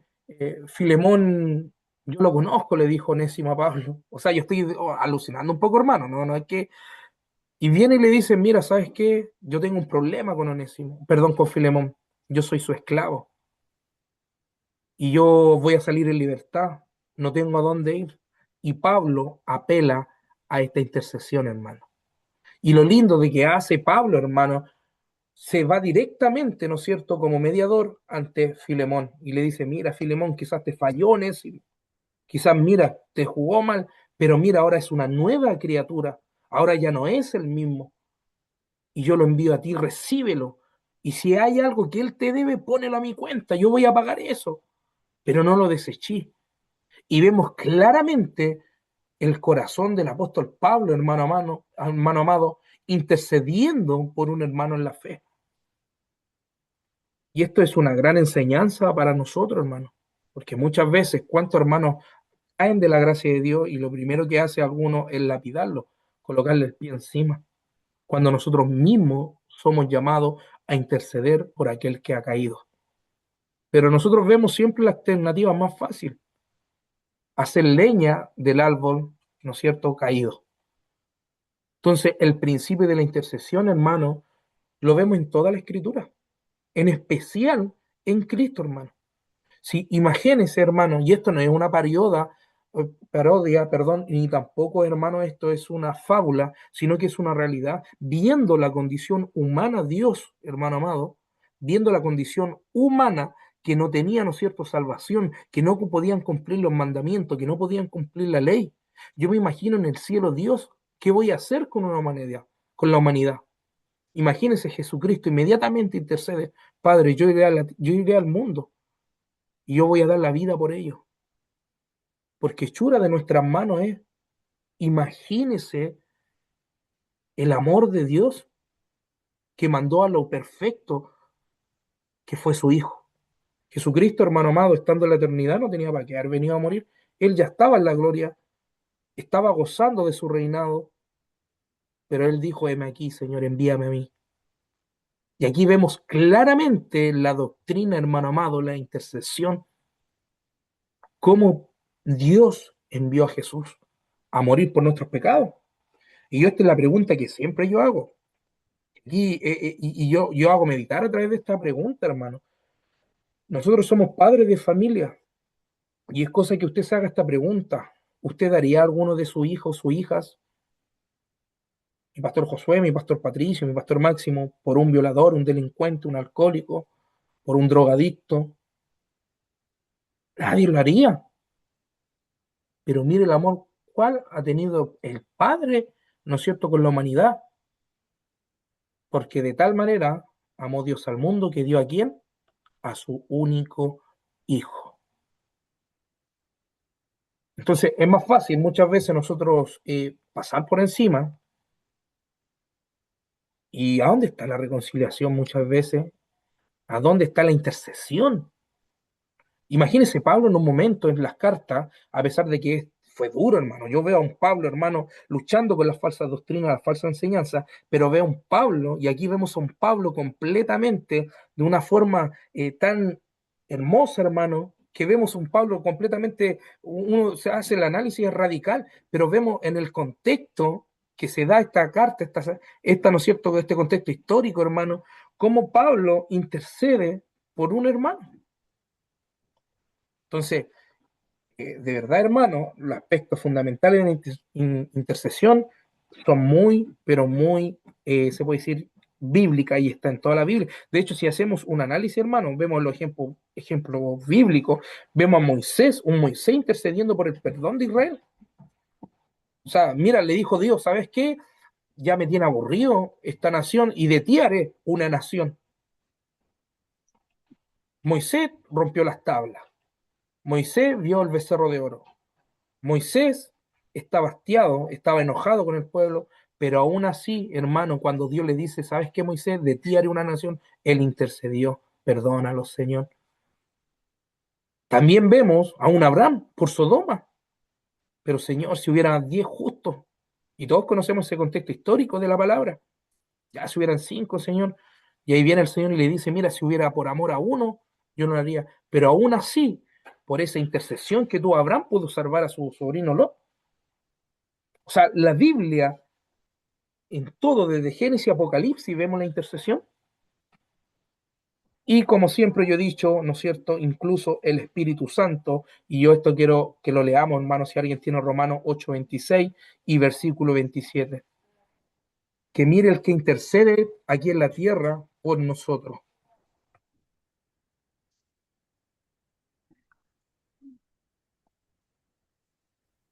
Amén. Dice, y de igual manera el Espíritu nos ayuda en nuestra debilidad, pues qué hemos de pedir como conviene, no lo sabemos, pero el Espíritu mismo intercede por nosotros con gemidos indecibles. Mas el que escudriña los corazones sabe cuál es la intención del Espíritu, porque conforme a la voluntad de Dios intercede por los santos. ¿Quién intercede por nosotros? El Espíritu Santo. Y yo, ¿sabe qué? Bueno, estas son las vivencias personales que cada uno tiene que tener, ¿no es cierto?, con el Espíritu Santo, hermano. Pero vemos claramente cuando uno va a la oración, ¿no es cierto? Ya 1 hora, 2 horas, y empieza usted a gemir, que no le salen palabras, siento un quebranto que nace desde la extraña mano, algo tan hermoso, glorioso, y es el mismo Espíritu Santo que está intercediendo por nosotros. ¿O se ha dado cuenta de que de repente se sumerge usted en la oración, está 1, 2, 3 horas orando, y de repente le salen hasta nombres que usted no conoce, a gente que está en el hospital? Señor, te pido por la mujer que está embarazada. Oiga, es algo tan glorioso, hermano, estar orando en el Espíritu. De repente no se da cuenta, empieza a nombrar personas que usted no conoce, que están en la cárcel o que están en una situación. Entonces, eso vemos cómo el Espíritu Santo intercede incluso en, ¿no es cierto?, en las necesidades, no tan solo cotidianas, no tan solo espirituales, no tan solo en lo físico, sino en lo espiritual, hermano, que es lo más glorioso. Entonces, nosotros que estamos aprendiendo la teología, también quiero ver que usted vea desde este punto de vista espiritual igual, hermano, que no tan solo es conocimiento, sino también que es necesario, ¿no es cierto?, obrar y trabajar, que trabajemos a la par, ¿no es cierto?, con Dios, y que el Espíritu, ¿no es cierto?, pueda interceder, no tan solo en nuestras aflicciones, sino en nuestras decisiones, sino en nuestras oraciones, que es lo importante, no tan solo en nuestras oraciones, queridos hermanos, sino también en nuestro culto, en la iglesia. Él es el que guía, Él es el que escudriña los corazones. Entonces vemos claramente en esta carta del aspecto teológico, vemos claramente aquí, pero de una obra magistral, la intercesión. Ahora, el núcleo teológico pastoral de la carta, ¿no es cierto?, es la identificación sustitutiva, ¿no es cierto?, como Pablo en Filipenses 17:20, recíbelo, y mire lo que dice en el versículo, recíbelo como a mí mismo. Pablo asume la deuda de Onésimo, marca la apelación directa al amor y la obediencia. Por eso en función es el modelo de mediación y sustitución con profundidad cristológica. Ahora, en Filemón, en la estructura del 21, versículo 21 al 22, vemos la confianza y la expectativa. Vemos la seguridad y la respuesta positiva de Filemón, que Pablo, ¿no es cierto?, garantizó eso a través de esa carta, que Onésimo tenía que ir tranquilo. También ve la expectativa de hacer aún más, o sea, retribuir. Si en algo le había hecho o algo, o alguna deuda tenía Onésimo, Pablo inmediatamente se pone como intermediario y dice, ponela a mi cuenta. Incluso vemos la solicitud de hospedaje. Función, refuerza la persuasión y anticipa la reconciliación completa. Entonces vemos, terminando la estructura, vemos los saludos finales y bendición en Filemón capítulo 23, perdón, en el versículo 23 y versículo 25. Menciona, ¿no es cierto?, a los colaboradores, para poder nombrarlo, Epafras, Marco, Lucas. Y vemos la bendición final de la carta. Ahora, las doctrinas elementales, ya estamos a punto de terminar, vemos la doctrina de la gracia, que la vimos, ¿no es cierto? La gracia es el fundamento de toda la epístola, y esto lo encontramos del versículo 3 al 25. ¿Y cuáles son las enseñanzas clave? Vemos la salvación y la vida cristiana, que se sostiene en el favor inmerecido de Dios. La gracia no solo perdona, sino que transforma relaciones. ¿Por qué? Porque nosotros estábamos, ¿no es cierto?, apartados, ¿no es cierto?, de Dios, pero cuando viene esta gracia, este regalo no merecido, que fue la salvación, ¿no es cierto?, nos lleva inmediatamente a tener una comunión.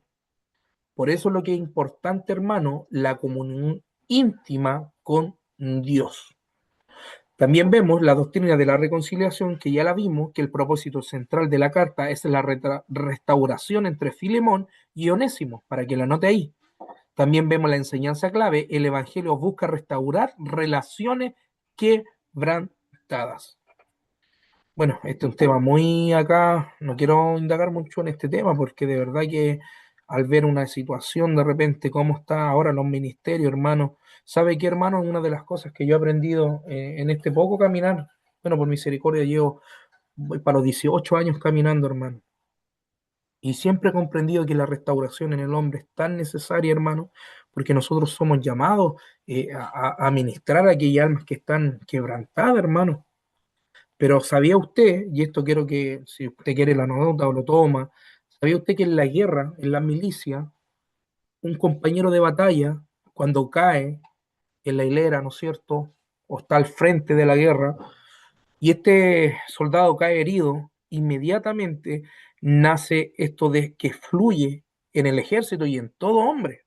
Aún así me imagino el corazón duro de disparar una ametralladora, no sé, un arma, pero cuando el soldado ve a un compañero herido, inmediatamente la función que cumple el soldado es asistir a aquel que está herido y poder sacarlo del campo de batalla. Se da cuenta que aún así el mundo físico, lo terrenal, lo mundano, que es del diablo, porque para mí en la guerra viene el diablo, el que viene a matar, robar y destruir. Podemos ver cómo se emplea este tema, ¿no es cierto?, de la intercesión. ¿Y sabía usted que muchas veces en el campo de batalla, en nuestras hileras, podemos destruirlos, podemos hacerlos pedazos? ¿Por qué? Porque hay orgullo, hay arrogancia. Y esto no pasa tan solo, hermano, de que yo tenga un corazón o ponerme en el lugar de Dios, sino que bíblicamente vemos la intercesión, vemos la reconciliación. Muchas veces nuestra hilera se ve que ni siquiera en el mundo lo enseña, hermano, a cómo, ¿no es cierto?, poder ayudar al caído. Entonces, que podamos meditar también en esto, hermano, que la doctrina de la reconciliación no es meramente, ¿no es cierto?, teológico, sino que es meramente escritural. Vemos también como doctrina, vemos la identidad de Cristo, que la vemos, ¿no es cierto? Onésimo pasa a ser esclavo a hermano amado, ¿no es cierto? Y esto lo encontramos en Filemón, versículo 16. ¿Y cuál fue la enseñanza clave que vimos en la identidad de Cristo? La identidad en Cristo redefine, ¿no es cierto?, la identidad social, porque como está Onésimo, ¿no es cierto?, en situación de esclavo, vemos claramente que es libre en su condición o identidad social. Todos los creyentes comparten una igualdad esencial en el Señor. También como doctrina vemos la doctrina del perdón. Pablo llama explícitamente a Filemón a perdonar y recibir a Onésimo. ¿Y cuál es la enseñanza clave? El perdón no ignora la falta, pero la redime. El creyente está llamado a perdonar como ha sido perdonado. Y esto es lo poco que se ve, pues. Aquí es como que tú la que me hiciste me la pagaste, yo tenéis que pagármela. Lo que me hiciste tenéis que pagar. No, y algunos son muy, disculpe la expresión, descarados, hermano, dicen lo que tú sembraste cosechaste, no, hermano. Incluso Dios, mire, es tanto, hermano amado, que nos lleva a nosotros que ni cometimos un error, pero hermano, si tú tienes algo contra ti, tu hermano tiene algo contra ti, no tú contra él te tiene algo contra él, anda, ve y pide perdón y entrega tu ofrenda. ¿Y eso qué lo dice? ¿Qué hago yo con ese versículo? ¿Lo estirpo, lo saco, trato de buscarle otra interpretación? Si tu hermano tiene algo contra ti, pero Señor, pero si yo no le he hecho nada, no, escucha, si tu hermano tiene algo contra ti, anda, ve y pídele perdón. Pero Señor, ¿de qué tengo que pedirle perdón? O sea, nosotros nos excusamos bajo el mandato bíblico de Dios. Entonces, que Dios nos ayude muchas veces, hermano, porque esto es bíblico, hermano, y esto no es ocurrencia de algún teólogo o que a mí no, es completamente doctrinal el tema del perdón. Pablo, mire, llama explícitamente a Filemón a perdonar y a recibir a Onésimo. ¿Sabe qué? Yo me imagino la actitud de Filemón, pero me robó, quizá él me jugó mal, mira, estuvo en mi casa, no hizo lo que tenía que hacer. O sea, Filemón tenía las cualidades o las convicciones claras de no poder recibir a Onésimo, pero Pablo aquí apela, perdón, a la situación de Onésimo y le dice claramente, acéptalo como hermano. Y si él te debe algo, o sea, estamos hablando algo, si te debe algo, ponelo a mi cuenta y yo te lo pago. ¿Y cuál es la enseñanza clave? El perdón no ignora la falta, pero la redime. El creyente está llamado a perdonar como ha sido perdonado. Que nos cuesta perdonar muchas veces, hermano. Vemos la doctrina de la comunión, y de ahí viene la palabra koinonia, que la palabra comunión en griego es koinonia. ¿Ya? La carta está dirigida a una comunidad, no solo a un individuo, y esta enseñanza clave la vemos en la vida cristiana, en comunitaria, y las decisiones personales que afectan incluso a la iglesia. También vemos la doctrina del amor del cristiano, Pablo apela por amor, y esto lo vemos en Filipenses, versículo 9, y en la enseñanza clave, el amor es el principio rector de la ética cristiana, sustituye la imposición por la persuasión. Anote eso, el amor es el principio rector de la ética cristiana, hermano, ¿ya? Sustituye la imposición por la persuasión. Y recuerde, no estamos hablando tan solo del fruto, sino que Jesucristo dijo claramente, Señor, pero ¿cómo sabremos que son uno de nosotros? ¿Y cuál fue la respuesta de Jesús? Si alguien puede responder a eso. En el amor se tienen los unos a los otros. Eso lo dice el Señor. Vemos también, como número 8, vemos la doctrina del liderazgo cristiano. Pablo ejerce autoridad sin imponerla, recuerde, sin imponerla, porque Pablo no aprovechó su autoridad apostólica, sino que él defendió, ya sea la doctrina, ¿no es cierto? Vemos la enseñanza clave, que el liderazgo cristiano es esencial y relacional. Y el verdadero líder, ¿qué hace? Inmediatamente se pone como intercedor. Cuando hay un problema, y esto lo vemos, ¿no es cierto?, en la ética o en las consejerías pastorales, ¿no es cierto?, vemos claramente la doctrina ahí cómo se aplica en el liderazgo, en el tema se puede decir, de las relaciones, ¿no es cierto?, entre quizás de un problema, cuando un líder no tiene que ser imparcial, sino que analiza, estudia los casos y saca las conclusiones. La idea siempre es poder llevar a restaurar, ¿no es cierto?, o conciliar a aquellos que tengan problemas, como Pablo lo hizo entre Onésimo y Filemón. Se basa en el ejemplo y la gracia, no en la coerción. ¿Ya? Bien, vemos la doctrina como número 9, ya vamos a estar terminando, queridos hermanos, vemos como número 9, vemos la doctrina de la providencia, quizás para esto se apartó, y eso lo dice Filemón 15, dice, enseñanza clave, Dios puede obrar incluso en situaciones difíciles. La historia humana está bajo la soberanía divina de Dios. Y recuerde que para el mundo hay un plan, ya sea el plan escatológico, ¿no es cierto? El plan quizá con el anticristo que después va a salir, ¿no es cierto? Pero en toda la soberanía de Dios hay un plan, ¿ya? Y en la situación que se da en la iglesia, el plan cuál es, ¿no es cierto? En la historia es poder, ¿no es cierto?, obrar en situaciones difíciles o adversas. Número 10, vemos la doctrina de la transformación del creyente, que es muy importante, hermano, conocer la doctrina de la transformación, ¿ya? Que recibimos la gracia, perdón, ¿no es cierto?, santificación, vemos reconciliación también ahí, entonces muy necesario conocer esa doctrina. Vemos la enseñanza clave, vemos el evangelio que produce cambio real, ya, no superficial, ni tampoco temporal. Recuerde que el evangelio siempre va a producir un cambio real y radical. La fe auténtica transforma la vida y el carácter, ¿ya? También vemos la doctrina de la dignidad humana, el esclavo es recibido como hermano, ¿no es cierto? ¿Y cuál es la enseñanza clave? Todo creyente tiene valor en Cristo. El Evangelio afirma la dignidad de las personas. Por eso me gusta lo que dice el apóstol, ¿no es cierto? Cuando dice que Dios escogió lo vil y menospreciado de este mundo. ¿Para qué? Para avergonzar al sabio. Entonces, hermanos, si nosotros estamos en el Evangelio, no porque seamos bonitos. Hermano, si yo me pusiera a analizar, bueno, esto yo se lo cuento a un modo personal a ustedes, pero bueno, los que me conocen en el mundo sabían, uno era malo, po. De hecho me decían el pato malo, po, por honor a tan solo mi nombre. Entonces, vemos el cambio radical que hace Dios en el hombre, cómo Dios le cambia y la forma de hablar, ¿me entiende? Porque antes hablábamos con puros, los salían culebras, ratones, de todo. Entonces, ahí vemos el cambio, ¿no es cierto? El poder transformador de Dios en nuestra vida. También vemos, ¿no es cierto?, la doctrina de la dignidad humana que lo estábamos viendo, que de lo vil y menospreciado, y que Dios nos entrega una identidad en Cristo, como lo vimos al principio, ¿no es cierto? También vemos la doctrina del Evangelio encarnado, la carta muestra el Evangelio en acción, y esto lo vemos también en Cristo. ¿Y cuál es la enseñanza clave? La fe se vive en relaciones concretas. La teología se expresa en la práctica. Amén. Y como conclusión, la epístola de Filemón, la epístola a Filemón, aunque breve en extensión, constituye una de las expresiones más profundas del Evangelio, aplicado a la vida relacional.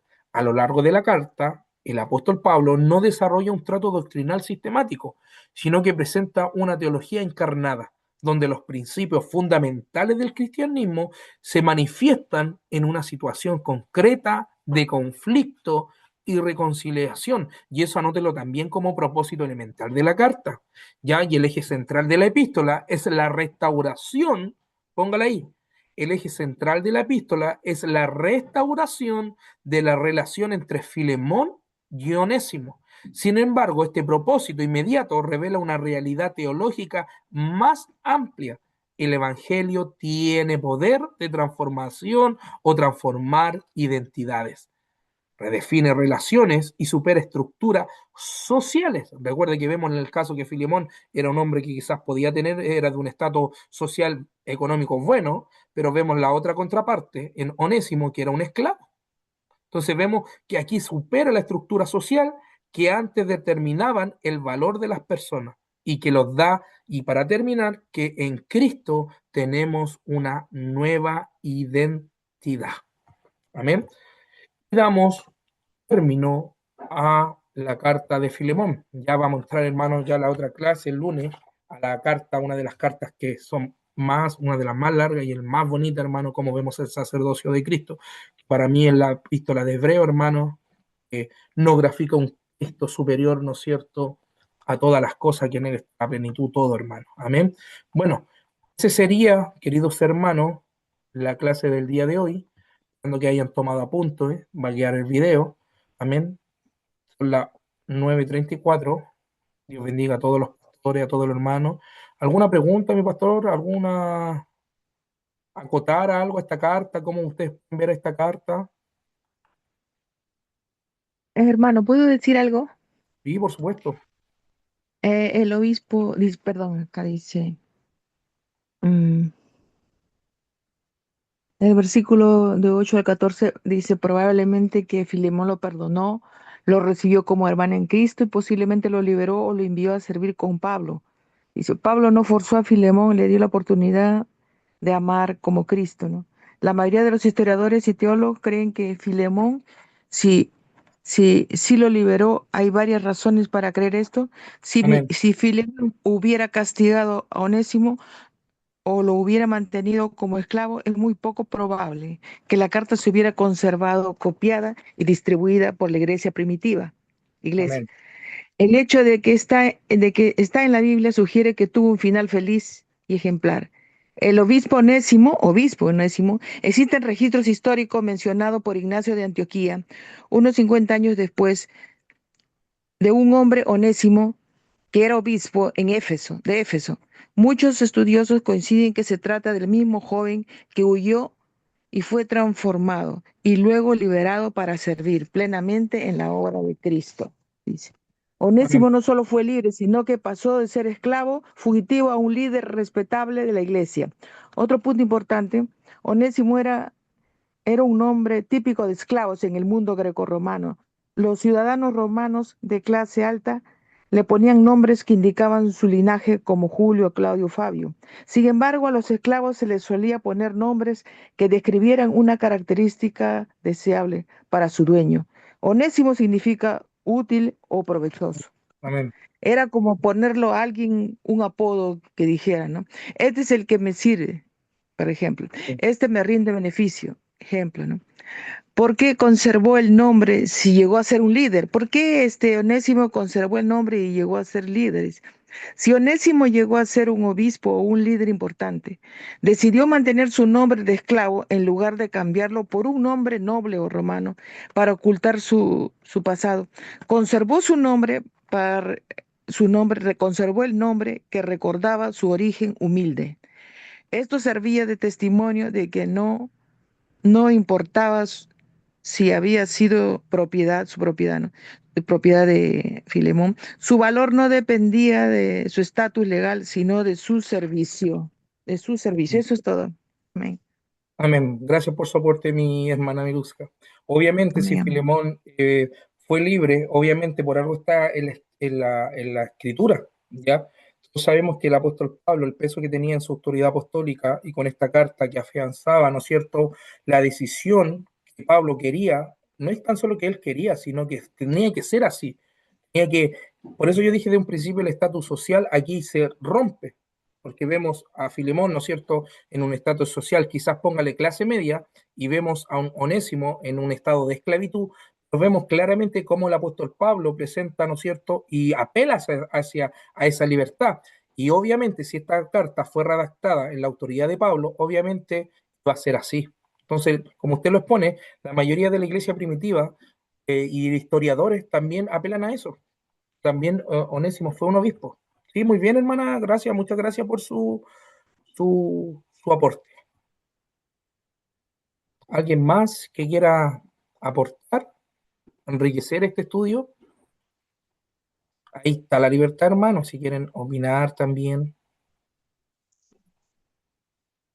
Bueno, Patricio, hermano cortito. Patricio. Mi Ay, pastor, disculpe, hermano No, Samuel. no, no, mi pastor. Prosigamos así. mi pastor, amén. Cortito, sí, cortito, hermano Patricio. Lo que pasa es que leí un poquito sobre esto y aquí también podremos usar una tipología, no la tengo anotada aquí, por ejemplo, en el verso 18 Pablo le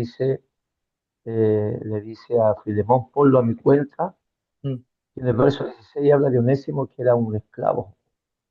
Entonces podríamos usar una tipología de que eh, Pablo podía usarlo como tipología de Cristo el mediador. y Onésimo como un pecador.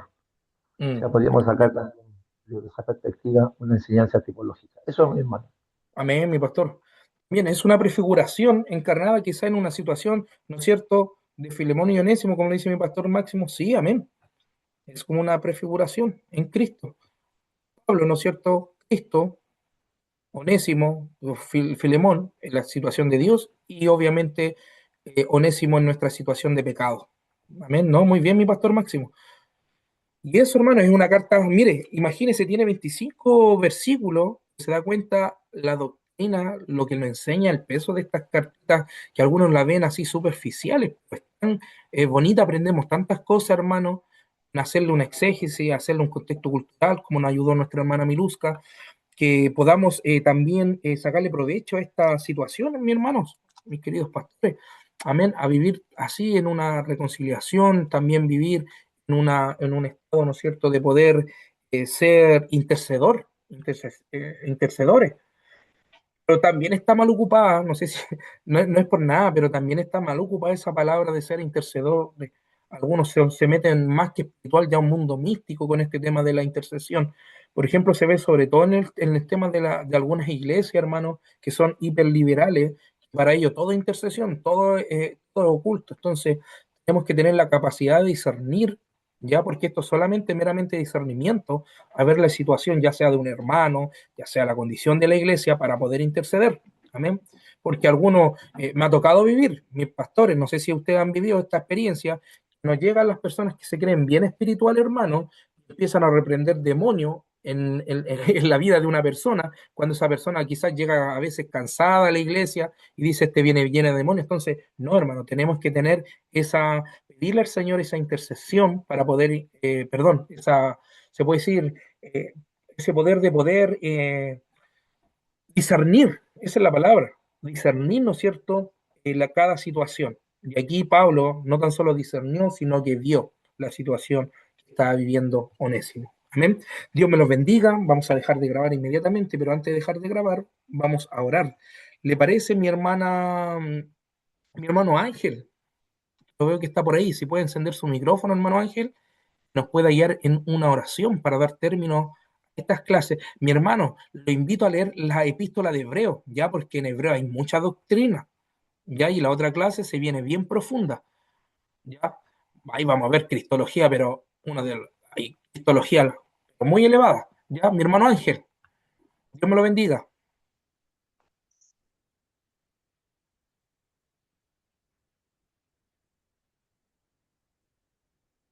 Mi hermano Ángel, le escuchamos. Ya, mi hermano Alfredo, lo veo ahí. Gánese la bendición, mi hermano Alfredo, de orar. Amén. Amén. Oramos a Dios. Bendito Dios, Señor y Padre, te damos gracias en esta hora. Gracias por este día tan especial, tan maravilloso, donde nos pudiste reunir, Señor, a través de este medio, para compartir la deliciosa y sagrada escritura, Señor. Es como mira nuestro paladar, Señor. Gracias por esta carta tan hermosa que se desglosó el día de hoy. Gracias por mi hermano Patricio, Señor, que fue el expositor de este mensaje, de esta enseñanza. Padre, los que compartieron, los pastores, hermanas y hermanos, Señor, sigue bendiciéndonos a través de este medio, Señor, que usted ha planificado, ha dado a nuestra vida para el crecimiento, avance y desarrollo de nuestra vida espiritual en el conocimiento de su verdad, mi Dios. Gracias le damos, Señor, ya concluyendo este tiempo, esperando que la próxima clase, como dice mi hermano Patricio, a estudiar la carta de los Hebreos, sea de gran bendición para nuestras vidas, Padre. En el nombre de tu Hijo amado te lo pedimos. Amén y amén. Amén. Amén y amén. Gracias. Dios me lo bendiga, queridos pastores.